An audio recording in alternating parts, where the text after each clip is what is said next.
I want you to look at this tag. Really look at it. You probably bought this tag because it matched your luggage set.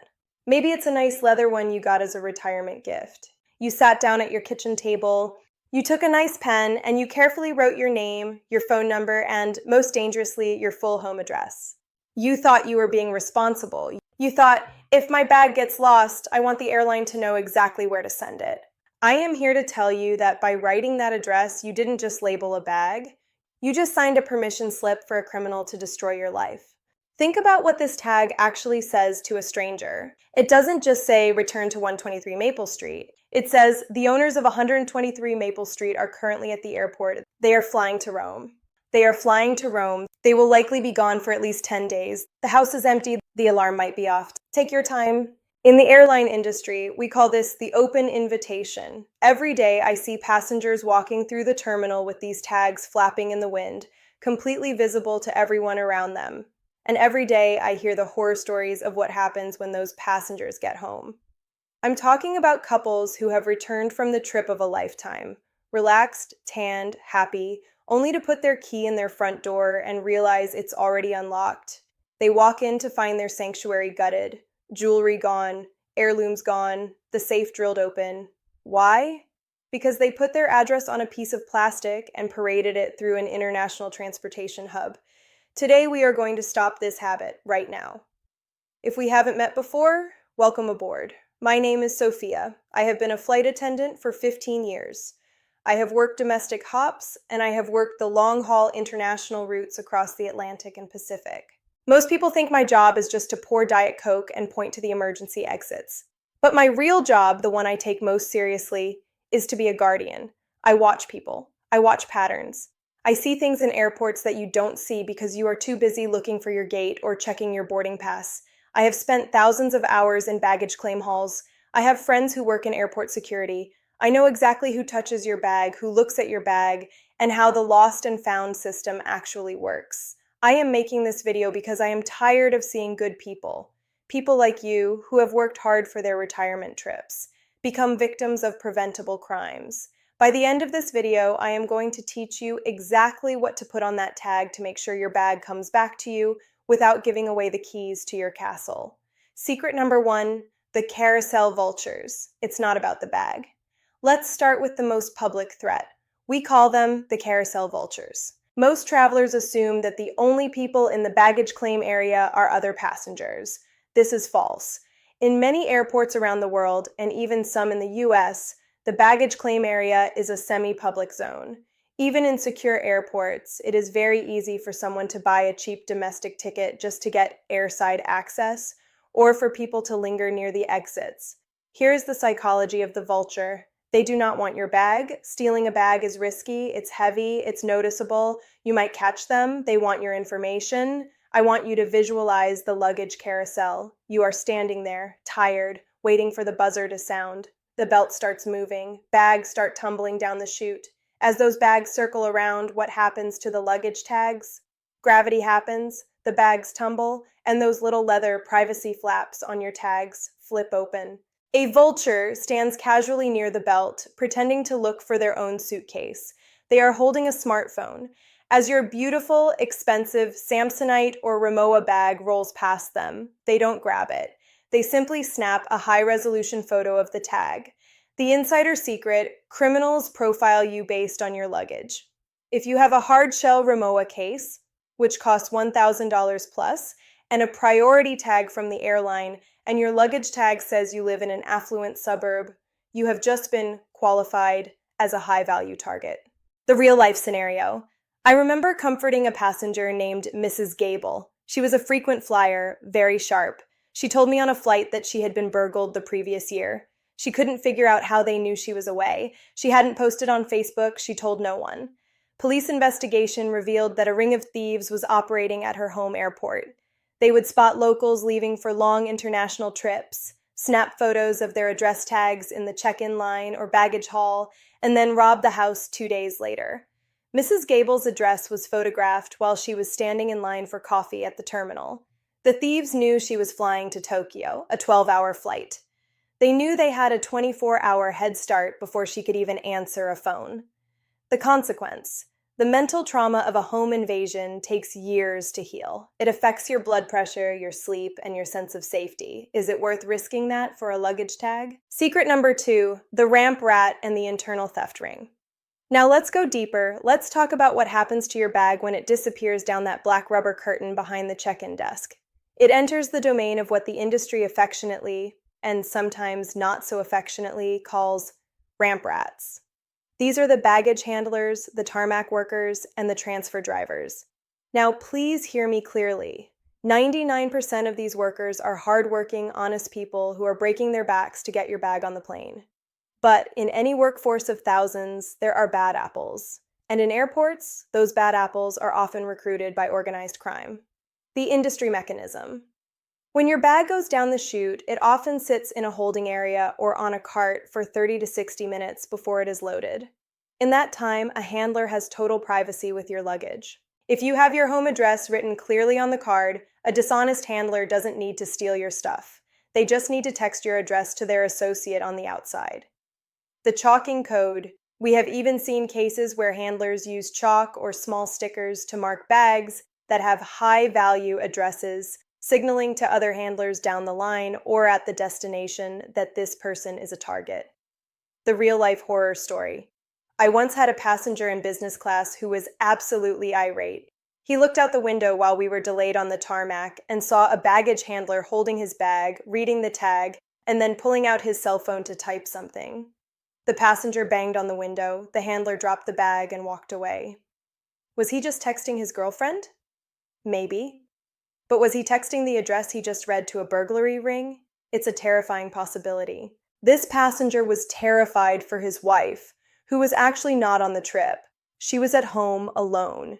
He spent the entire 8-hour flight in a state of panic, paying $30 for the in-flight Wi-Fi just to monitor his home security cameras. That is not how you want to start a vacation. The lesson: the people handling your bags are invisible to you, but your address is highly visible to them. Do not give strangers that power. Secret number 3, the rideshare reconnaissance. Secret number 3 happens during the last mile of your trip. This is one that nobody thinks about until it is too late. You land, you are exhausted, you just want to get to your hotel or get back home. You call an Uber, a Lyft, or you hail a traditional taxi. The driver pops the trunk. You, or the driver, heave your heavy suitcases into the back. Then you get into the back seat. The driver shuts the trunk. The 30-second vulnerability. Think about the physics of this moment. The driver is standing at the trunk. You are walking to the car door. For about 15 to 30 seconds, the driver is alone with your luggage tags. The trunk light is on. The tag is right there at eye level. If that driver is unscrupulous, they have your name and your home address memorized before they even put the car in drive. The psychology of the driver. They now know where you live, that you are tired, jet-lagged, meaning your defenses are down. If they dropped you at the airport, they know your house is now empty. If they picked you up, they know exactly what kind of high-end luggage you own. The real-life scenario. This story chills me to the bone. I met a solo female traveler, a lovely woman in her 60s named Patricia. She took a taxi from the airport to her home after a flight. The driver was chatty, nice enough. He helped her with her bags. 2 weeks later, she noticed a car parked across the street. It was the same driver. He wasn't working. He was watching. Because he knew she lived alone, she mentioned it during the ride, and he had her address from the tag he had returned. Fortunately, Patricia was smart. She called the police immediately, and they moved the guy along. But imagine if she hadn't noticed the granular detail. When you put your bag in a trunk, the tag often flips up. It is the easiest thing in the world to read. We assume rideshare drivers are vetted, and most are. But vetted just means they don't have a prior criminal record yet. It doesn't mean they aren't looking for an opportunity. The takeaway. Your luggage tag is a broadcast signal. You need to stop broadcasting to the wrong people. If you learn nothing else from this video, please learn this secret. It is becoming an epidemic in the travel industry. We call it the hostage bag scam. Here's the scenario. You arrive in London, or Paris, or Las Vegas. You stand at the carousel for 45 minutes. Your bag does not appear. You are frustrated, you are tired, and you are anxious. You file a report with the airline, and you go to your hotel with just your carry-on. 2 hours later, your cell phone rings. You look at the caller ID. It's an unknown number, or maybe it looks like a local number. You answer, and a professional voice says, "Hello, this is airport dispatch. Good news, we have located your bag. The driver is ready to bring it to your hotel right now." You feel a wave of relief. You thank them profusely. Then comes the hook. However, because the bag was routed through a different terminal, there is a $45 customs release fee, or there is a $25 rapid delivery surcharge that isn't covered by the airline. We need a credit card number to release the driver. The industry reality. Because you are desperate to get your clothes and your medication, your brain switches off its danger sensors. You think, "It's only $25, I just want my stuff." You give them the card number. The twist. The person on the phone is not the airline. It is a scammer who saw your luggage tag in the departure hall of your origin airport, or a spotter who saw your bag sitting in the unclaimed pile at the destination. They wrote down your name and your mobile number from your tag. They waited for you to leave the airport. They know your bag is missing because they are watching the unclaimed pile. Real-life horror story. I had a passenger named Mr. Henderson. He was a golfer flying to Scotland for a dream trip at St. Andrews. His clubs didn't arrive. He got a call. The caller said, "We have your clubs, Mr. Henderson. We need a $75 specialized freight fee." He paid it instantly. Not only did they drain $4,000 from his credit card within minutes, but the worst part? The airline actually had his clubs the whole time. The airline delivered them for free 4 hours later. The scammer had simply intercepted his anxiety. The granular rule: airlines will never ask for money to return a lost bag. Under international aviation law, the Montreal Convention, they owe you money for the delay. If anyone asks for a delivery fee or a customs fee over the phone for a lost bag, hang up. It is a scam. Secret number 5, the business card mistake, corporate risk. Now, I want to talk to the professionals, the retirees who consult, and the business owners. I see this constantly. You buy a nice luggage tag, but you don't want to write your address by hand. So you reach into your wallet, pull out your business card, and slide it into the clear plastic slot. It fits perfectly. It looks professional. Do not do this. Using a business card is what we call a wealth signal. When you put a card that says CEO, Director, MD, or Founder on your luggage, you are not identifying your bag, you are identifying your net worth. The psychology of the target. Criminals are efficiency experts. They don't want to rob a student. They want to rob someone with assets. A business card tells them instantly, you likely have expensive electronics, laptop, iPad in the bag. You likely have high-limit corporate credit cards in your wallet. Your identity is valuable for whaling attacks. High-level corporate fraud. The spear phishing attack. There is a sophisticated attack where criminals take a photo of your business card on your bag. They now have your work email and your title. While you are in the air, they send an email to your company's finance department or your assistant. The email looks like it comes from you. Spoofed. "Hi, Susan. I'm traveling and my phone is acting up. I need you to wire a vendor payment of $4,500 immediately. I'll explain when I land." Because they know you are actually traveling, thanks to the luggage tag, the timing is perfect. Your assistant thinks, "Oh, he is on a plane. That's why he can't call." Real life scenario. I know of a retired executive who used his old Chairman Emeritus card on his golf bag. He wasn't targeted for burglary. He was targeted for extortion. A criminal group found his contact info from the tag, researched his public profile, and engineered a honey trap scam while he was at his hotel bar, knowing exactly who he was and what he was worth. It nearly destroyed his reputation. The lesson. Your luggage tag should be anonymous. It should not be a resume. No one at the airport needs to know you are a CEO. To the airline, you are just a passenger. Keep it that way. Secret number 6. The Google Maps reality check. This next secret utilizes technology that is in everyone's pocket.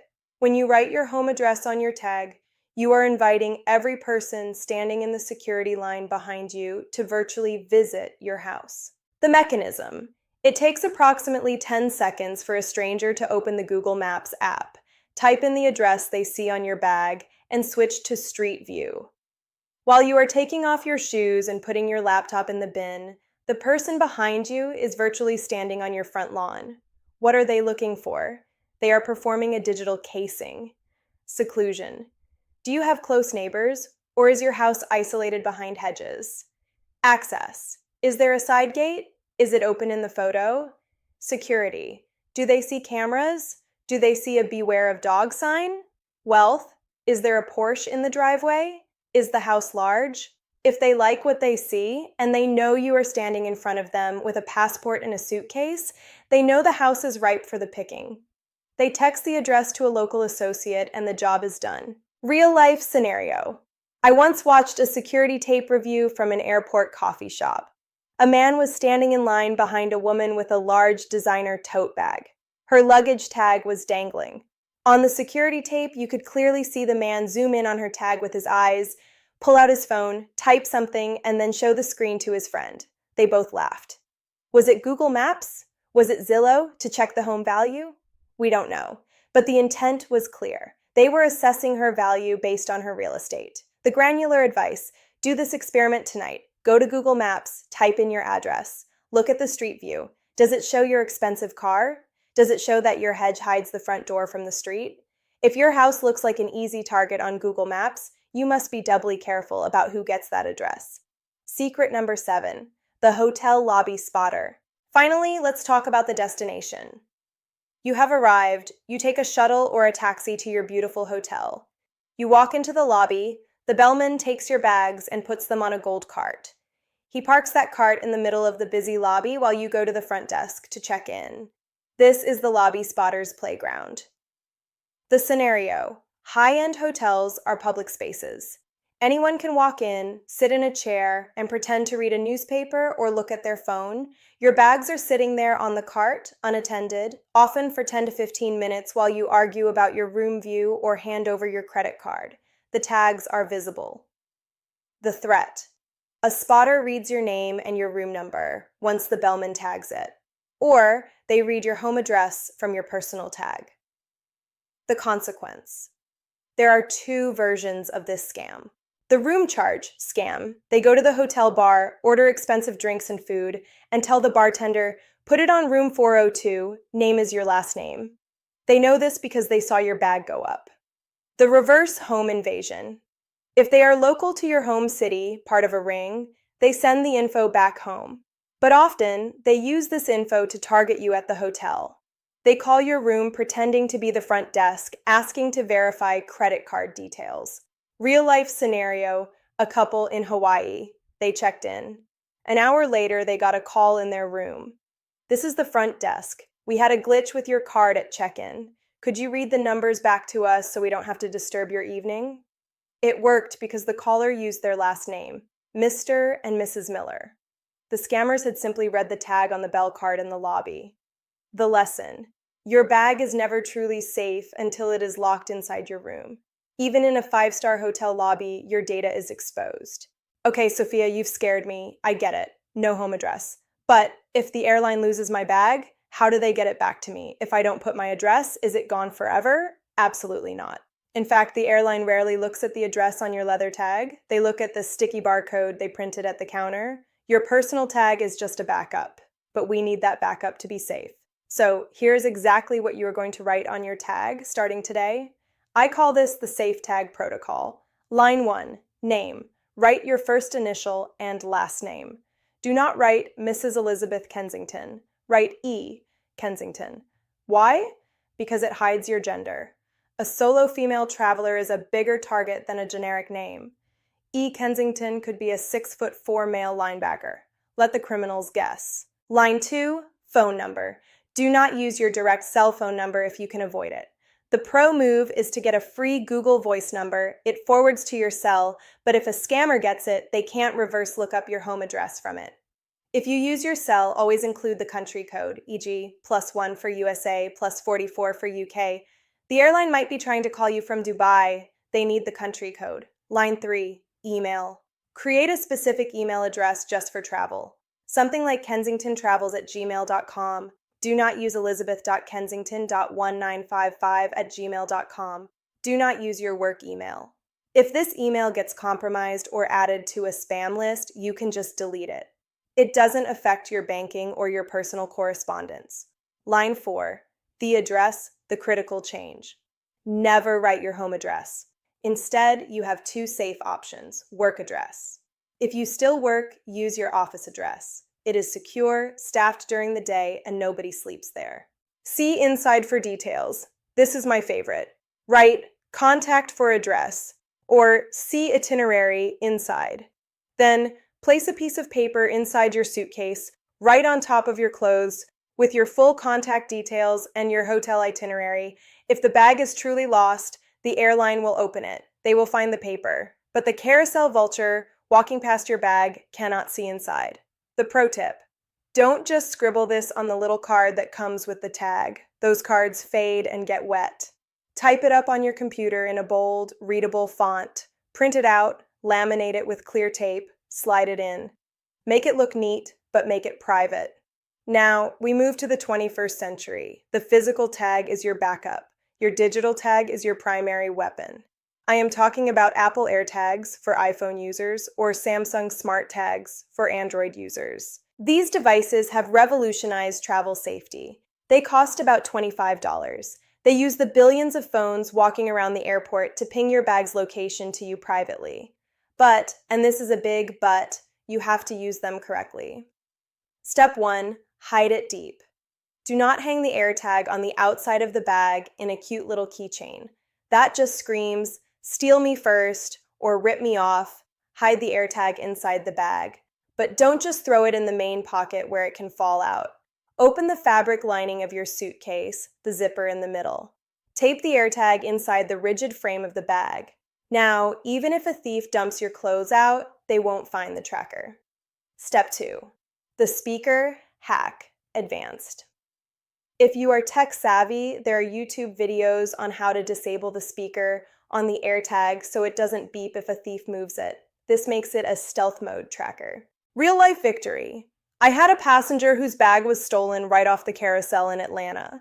The thief walked out the door. The passenger didn't chase him. She opened her Find My app. She saw the bag moving down the highway. She called the police and said, "My bag is currently at 452 Elm Street." The police went there. They found a warehouse full of stolen luggage. She got her bag back and they busted a massive theft ring. Without that $25 tracker, her bag would have been gone forever. We have covered a lot today. I know it feels like I'm asking you to become a spy. But honestly, these changes take 10 minutes and they last a lifetime. I want to hear from you in the comments. I learned so much from this community. Question 1, be honest, right now, what is written on your luggage tag? Is it your home address? Type guilty if it is, no shame, we are fixing it. Type safe if you are already using just your email or phone number. Question 2, do you use AirTags or smart tags? If you have a story where an AirTag saved your vacation, please share it below. I love reading those victory stories. And please, if you found this helpful, hit that like button. It tells YouTube that this safety information is important, and it helps push this video to other travelers who might be making this dangerous mistake right now. I want to end with a personal thought. I know why you travel. I see it in your faces when you board my plane. You travel to see your grandchildren. You travel to see the places you read about in history books. You travel to feel alive, to celebrate your retirement, to enjoy the fruits of decades of hard work. You have earned that peace. You have earned that joy. Your home is your sanctuary. It is where your memories live. It is where you return to rest after your adventures. The last thing I ever want is for your dream trip to turn into a nightmare because of a simple rectangular piece of paper. Don't let a lazy habit put your safety at risk. Don't let a carousel vulture take away your peace of mind. So, here is your promise to me. Before your next trip, take 5 minutes. Go to your suitcase, take out that old card with your home address, tear it up, write a new one, just your name, just your number. And then lock your door, get in that taxi, and go see the world with a light heart. I'm Sophia. I'll be here watching out for you. Safe travels, everyone.